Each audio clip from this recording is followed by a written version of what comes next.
Okay guys, so I'm going to do another example. We just talked about all the relationship coefficients and how to calculate them and all that good stuff. So I'm going to go in here and show you how to do a homework. This is an old homework of mine from when I was in school. If you see here, sorry, I'm going to try to zoom. Hopefully you can see them all. Basically, here's the pedigree that we're looking at. Okay.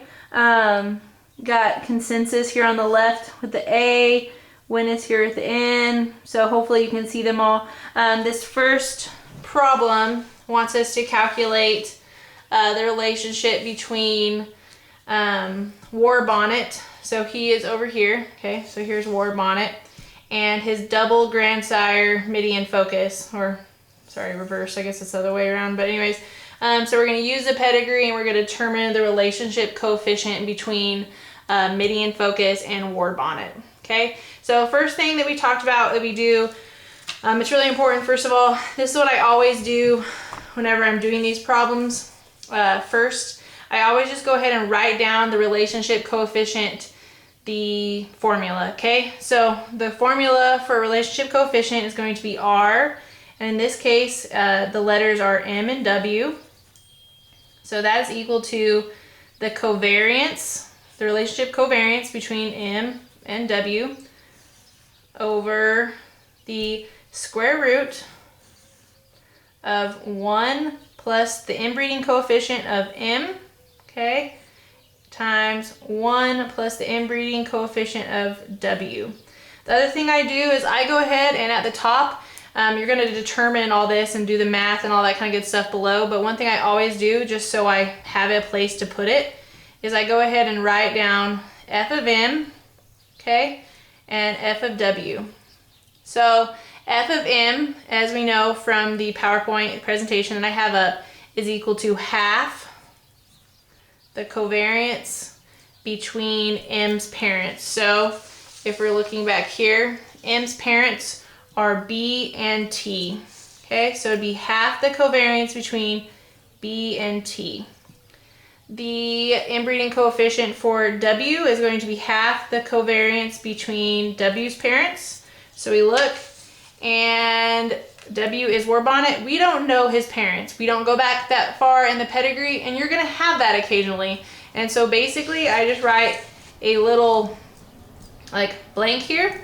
And so we already know that the inbreeding coefficient, as far as we know based on this pedigree, that the inbreeding coefficient for W, because we don't know this, is going to be 0. So you're going to have that at times. We will figure out the inbreeding coefficient for f of m in just a second. I usually do that last. I first find the covariance between m and w, which this question is about, and then I go and I find the covariances for any of those that I need for the inbreeding coefficients. So first things first, it's important to make sure that you set it up correctly down here. So the graph that I gave you guys, first column is going to be A for the common ancestors, okay? The second column is for 1 plus f of A, which would be whatever that ancestor's inbreeding coefficient is, okay? And then we have, this is for the paths, and then N is going to be the number of arrows within that pathway, okay? And then this is going to be our contribution, which I'll write that formula in just a second. And then this last column is the contribution squared.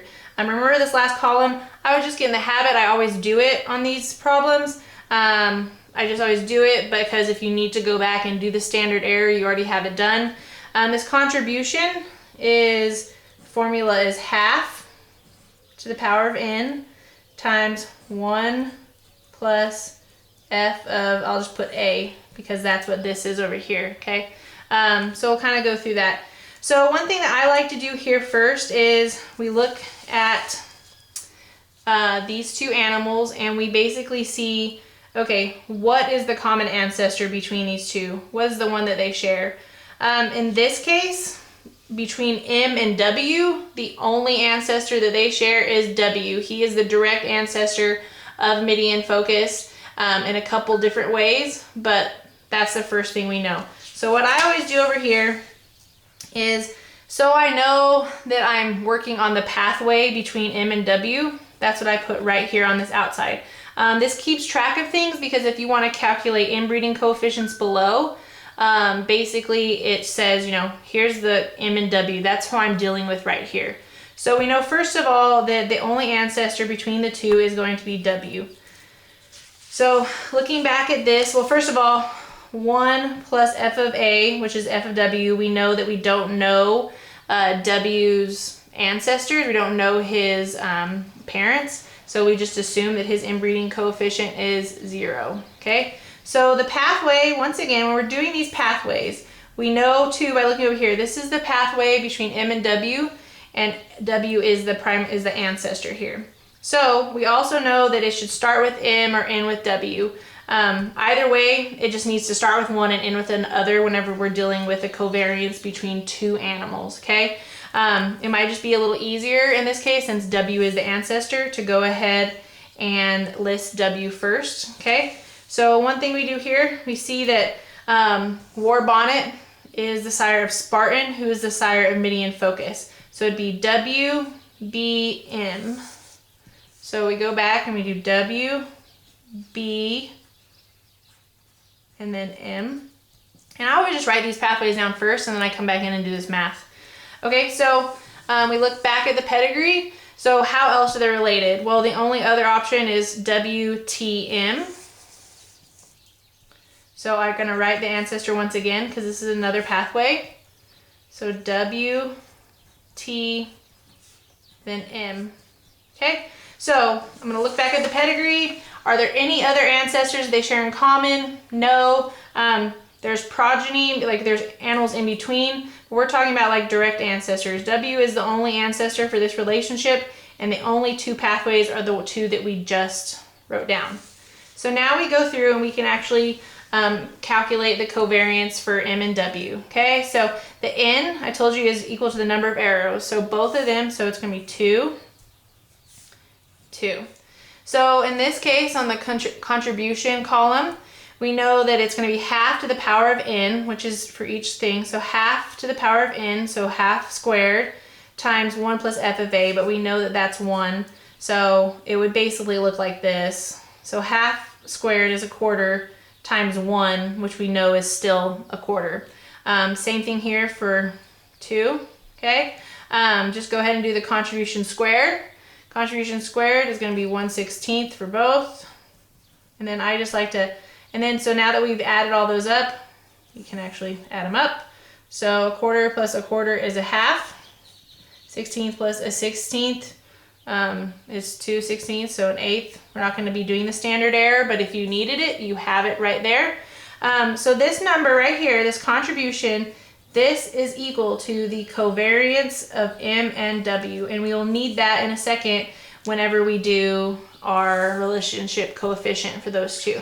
So now we have this covariance here, and so I'll even just go down here and I'll say, okay, Rm of W is equal to, so the covariance of M and W, right, that we just figured out. So I'll just go ahead and put half. And now we need to get the inbreeding coefficients for M and W. So we started at the top. We figured out that we need to find the inbreeding coefficient of M and that we have to find the covariance between B and T. We don't have to do anything for W, but so we basically go down. Now we need to find the covariance, the relationship covariance between B and T. So I told you that I did this. I do it all the time, like I'll write over here. So now we're looking at the relationship between B and T, okay? So back to the pedigree, we know that B and T, that their common ancestor is War Bonnet, so W. So we put a common ancestor down here. We know that that's 1 plus 0 again. Okay, and the only pathway on our pedigree that they're related is between B, W, and T. Okay, so once again, it has to start with B and end with T. So B, and then because this is not a direct ancestor, we actually do it just like this. So B, W, T.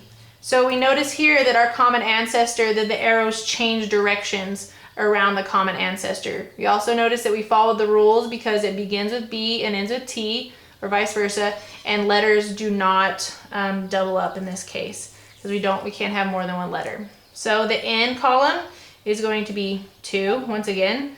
We know that the 1 plus 0, doing the contribution here, we just plug it in, right? So we know that that's a quarter again. Looking at the pedigree, there's no other common ancestors. There's no other different pathways between B and T. So this quarter here is going to be equal to the covariance of B and T, okay?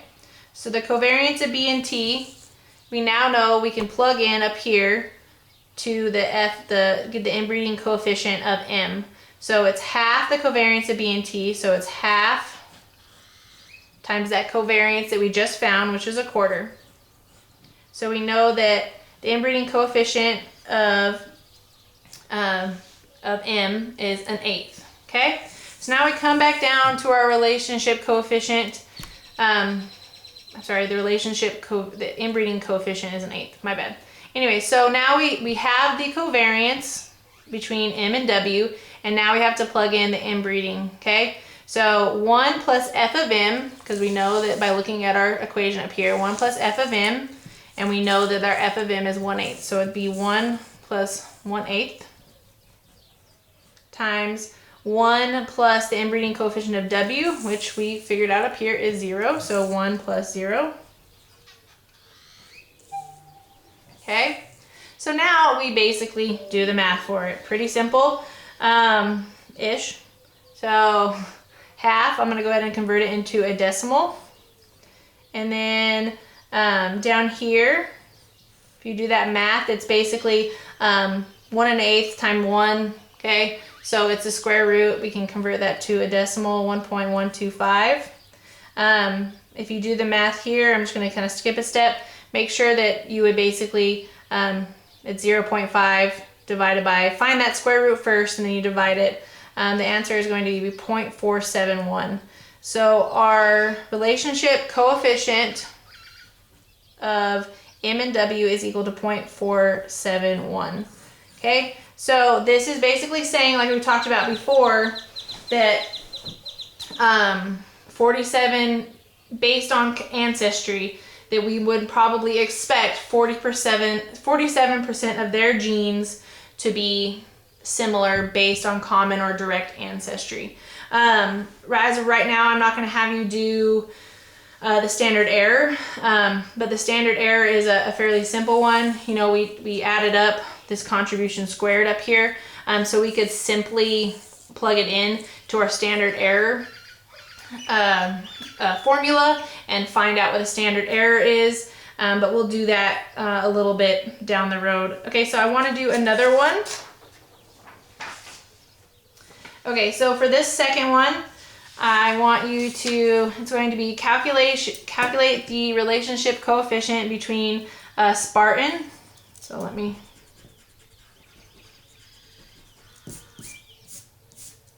and his son Witness, okay? So we're dealing with 2 different ones right now. Also I'll do the standard error on this one as well. Okay, so the 2 letters are, Witness is W is N, Spartan is B. Okay, so we go ahead and we write down our relationship coefficient formula. So the ARB is between N and B, so it's going to be equal to the relationship covariance of N and B divided by the square root of 1 plus the inbreeding coefficient of N times 1 plus the inbreeding coefficient of B. So like I said in the last one, I like to go ahead and write down the inbreeding coefficients and kind of see what I'm going to be working with here. So we're going to need to find the inbreeding coefficients of both N and B. So for N, we know it's half the covariance of N's parents. So N's parents in this case are going to be Chloe and Spartan, so it's going to be half the covariance between E and B. And just looking at this real quick, you do know that they share a sire, so there will be some kind of inbreeding there, so you will have to figure that out in a second. So for f of B, it's going to be half the covariance between B's parents. And in this case, we only know B's sire. So we just assume he's not inbred, just like we did on that previous problem when we were referring to war bonnet. So it's going to just be half the covariance, which is blank, so we don't really know. So we know that his inbreeding coefficient is 0, okay? So now we put together our little chart again. So this is for ancestors. It's for the inbreeding coefficient of the ancestor. Here's our pathways. In our contribution, which is half to the power of n times 1 plus f of a, and then contribution squared. So now we go through and we look at the relationship between N and B. So first things first, we know that N and B, that's a sire and offspring relationship. So that's the one I'd start with. So B is going to be the first ancestor we discuss, right? Because B is going to be the sire of N according to the diagram. So we come back here, and I told you I like to do this. So we're dealing with the covariance of N and B right here. So I list that off to the side. So the first ancestor is going to be B, okay? B, we know that by looking at the pedigree, we don't know both his parents, so we just assume his inbreeding coefficient is 0, so it's going to be 1 plus 0. We know that it either has to start with N or end in B because that's the pathways we're looking at. So we know that B is the sire of N. So pretty simple here, B to N. So it starts with N or B and it ends with the other. Perfect. There's only one arrow. Okay. So it's half to the power of N times whatever that inbreeding. We know the inbreeding is 1, so we don't have to. Basically over here, if you have 1 plus 0, we know that we're just dealing with half to the power of N. So half to the power of N, which is half to the power of 1. So it's a half. And then your contribution squared is going to be a quarter. Okay, so we go back and we see, okay, so is B related to N in any other way? No. Okay, so the next thing to do is to see what is the other common ancestor they share. Okay, so if you look back, war bonnet is the common ancestor they share. So we go and write down W as the ancestor. Okay, we know from previous problems that the inbreeding coefficient for W is 0 because we don't know according to this pedigree, which is fine. So we're going to start with 1 and we're going to look at the pedigree. So we're going to start with B. And B basically goes back to war bonnet, okay? So, and war bonnet is our ancestor, so the arrows have to change direction. So B goes to W and then to Chloe, okay? So E. And then Chloe is going to be the dam of N. So you see here, we can simply look at this and know that it starts with N or B, it starts with one, ends with the other. We see that the arrows change direction around the common ancestor, so we're good there. It's just good to look at. You can kind of see it here. I could have started with N, right? I could have done N, E, W, B. Either way, it gives us the same thing. But in this case, I just went B, W, E, N. So hopefully that makes sense. You see how it does? Like, I don't want you guys, we couldn't go N, E, W, B, N, because we would have broken one of our rules by repeating letters, okay? So, and well, not, yeah, repeating letters, but also by starting with one and not ending with the correct one. So that's just the example here. It's a fairly simple pedigree, but yeah.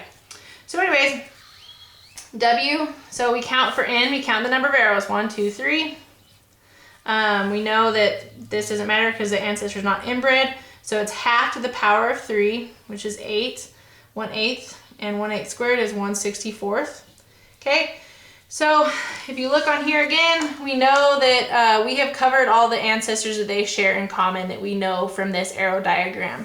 So we can add up these two contributions to get the covariance of N and B, and that is right there. Okay, so and half plus an eighth is going to be 5/8.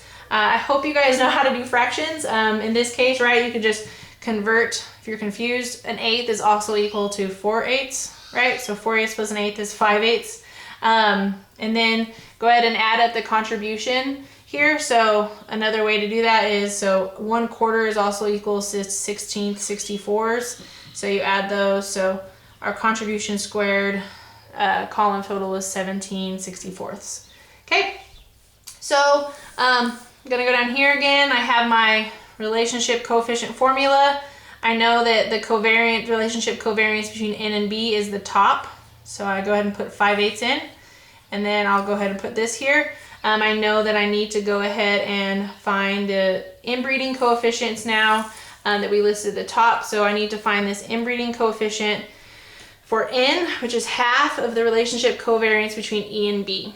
Okay, so then I come back to my little chart here, and I need to find the relationship between E and B. Okay, so then I look at my pedigree, and I say, okay, so E and B, listed right here and right here, they share one ancestor and one pathway. Their ancestor is war bonnet. So remember, we start with E. War bonnet is the ancestor, and we end with B. So once again, it starts with E, ends with B, and the arrows turn around the ancestor listed here. Okay, so there's 2 arrows. I'll just kind of put a line here. There's 2 arrows. This contribution is going to be 1/4 because a half to the second power is 1/4. We don't actually have to worry about the contribution for this one, specifically because we are doing contribution of parents, ancestors, and that's not what we're talking about later when we do standard error. So our covariance for E and B is listed right here. This is where we got that. Okay, so now we take and we plug it in up here. Be half times the covariance of E and B, which is 1/4. So that equals 1/8. So our inbreeding coefficient for N is 1/8. So now what we can do is take those down here. To our relationship coefficient calculations. So it's going to be 1 plus f of N, which is the inbreeding coefficient for N, which we just found up here, is equal to 1/8. Times 1 plus the inbreeding coefficient of B, which is also up here, which is 0. Okay? Sorry, there we go. Okay, so I go ahead and convert these into decimal form. 5/8 is 0.625. Down the bottom, I did the calculations. It's going to be 1.125.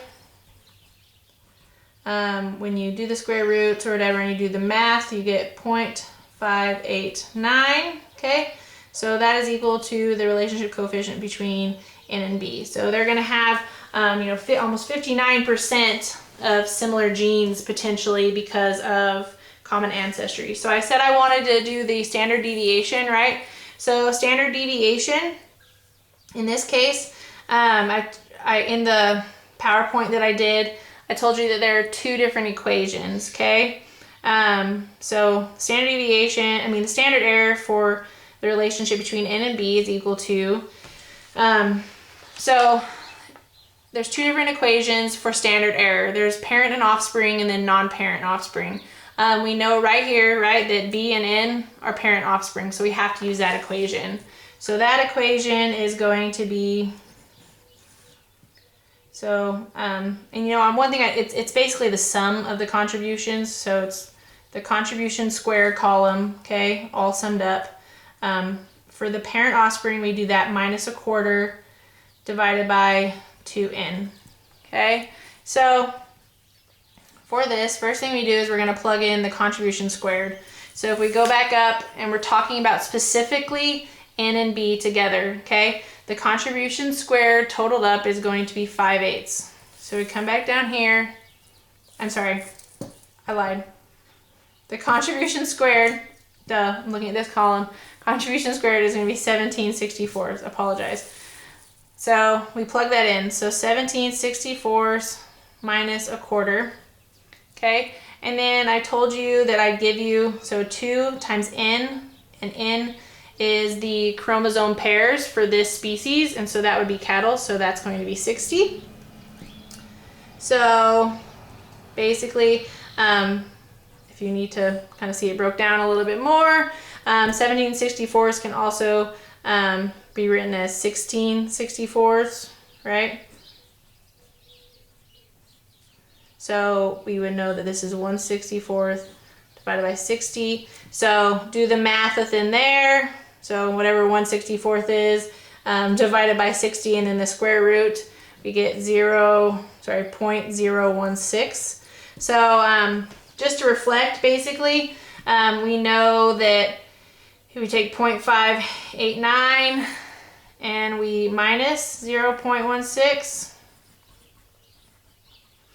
and we take 5.589 and we add 0.16. These are basically our ranges that we get. So basically what we're saying is there's a 68% chance the genes that are the same ranges between 57.3% and 60.5%. So that just gives us a little more accuracy and showing basically like it might be a little more variation of genes that are similar by using this standard error. But we have to, in order to do the standard error, we have to get that relationship coefficient. So anyways, those are some examples there. I will try to do some more as we go along, but hopefully that helped you and will assist whenever you guys start doing these.